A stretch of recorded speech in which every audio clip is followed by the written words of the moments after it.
Bonjour à tous et bienvenue dans 12h45. Voici les titres de ce vendredi 31 mars. Nouvelle manifestation de la communauté chinoise à Paris hier soir et cette fois encore, il y a eu des débordements. Malgré les appels au calme de la famille de l'homme tué par un policier à son domicile dimanche dernier, ces heurts inquiètent les forces de l'ordre. Ces rassemblements seraient infiltrés par la mafia chinoise et ils seraient moins spontanés qu'il n'y paraît. Olivier Mélan, Guillaume Brunero et Adrien Cadorel. Les slogans se répandent désormais sur les trottoirs. Pour la troisième nuit d'affilée, près d'1 millier de personnes se sont rassemblées dans plusieurs lieux de la capitale. Des mobilisations empreintes d'émotion suite à la mort dimanche d'un citoyen chinois abattu par la police à son domicile. Pour nous, c'est triste.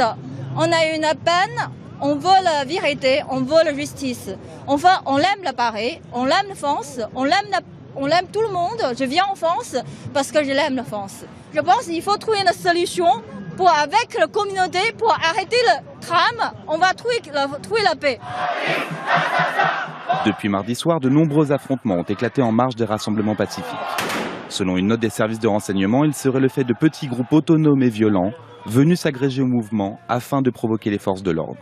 On a des mouvements qui s'organisent, alors au début spontanés de soutien et calme, mais derrière il y a toujours le risque d'une récupération par quelques mouvances, soit politiques, soit autres, notamment je pense aux mouvances d'extrême gauche, Antifa, ou d'autres mouvances issues de la communauté chinoise. Bien qu'elle ait appelé au calme, la famille de la victime conteste la version des policiers qui affirment avoir agi en état de légitime défense. Pour l'instant, on est toujours incapable de mener une vie normale. On est toujours dans l'incompréhension. On ne sait pas pourquoi les policiers ont tiré sur notre père. On ne comprend toujours pas. Le parquet de Paris devrait transmettre les conclusions de l'enquête en début de semaine prochaine.